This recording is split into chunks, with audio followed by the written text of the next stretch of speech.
and his helmet bounced over stones. He reached up, yanked the cape wells, and the chute collapsed like a dying black jellyfish. His body hadn't shattered, but it ached like hell. He grunted, shook off the bruising, cranked himself to his feet, and checked his surroundings. No one around but a wild dog. She stared at him, growled, and took off. Time to go to work. It took him 5 minutes to prep for action. He rolled up the chute and risers and doused the nylon clump with a bottle of liquid bromine, melting the MC4 into a useless puddle.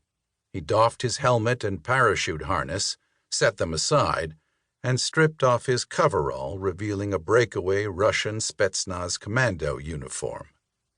He pulled a small custom load-bearing rig from his ruck, left thigh mount with 3 magazines of 5.45 by 39.5 millimeter ammunition and 2 Russian F-1 grenades. Then came a Russian Krinkov submachine gun and an MP-443 Grok semi-automatic, both with Gemtech suppressors. The pistol went into his right thigh holster, and he slung the subgun from his neck. Then he pulled on a maroon beret, stuffed the helmet and harness into the ruck, slung it over his back, and made off on foot. Steele followed the GPS for 200 meters, turned a corner onto Khaled ibn al-Walid Street, stopped, and took a breath. Aleppo had once been a jewel of the ancient Middle East.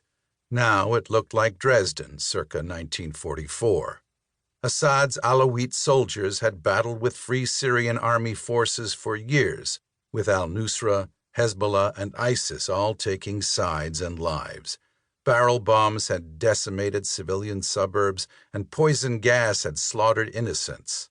Half the building facades had collapsed into piles of cinder blocks and shattered furniture, and with local power companies bombed to rubble, not a single light bulb flickered.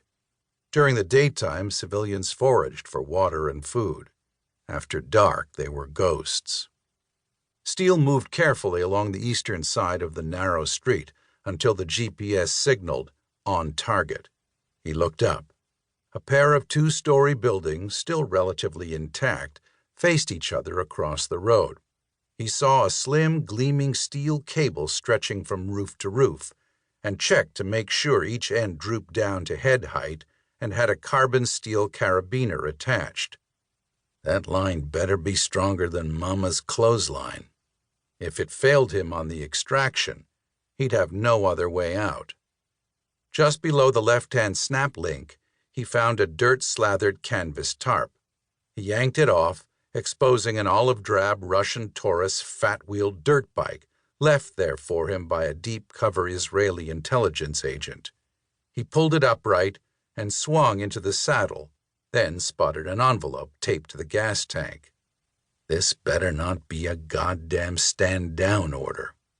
He opened it up, unfolded a note, and his green eyes squinted in the dark. It was a printed travel warning for tourists from the U.S. State Department. Syria, Level 4. Do not travel. Do not travel to Syria due to terrorism, civil unrest, kidnapping, and armed conflict.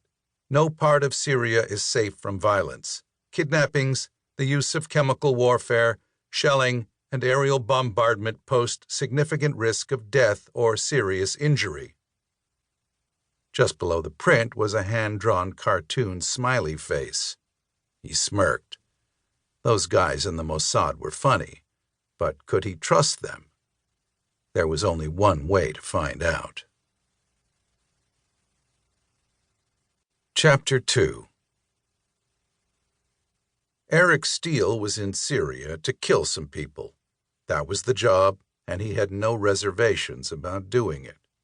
Steele was an alpha, one of only 9 special operators attached to the program, a top-tier unit whose missions were outside the purview of CIA, NSA, the Pentagon, and all other alphabet agencies headquartered in and around Washington, D.C. The program's heritage went back to the days following World War II, an interim solution for dirty work between the disbanding of the Office of Strategic Services and the standing up of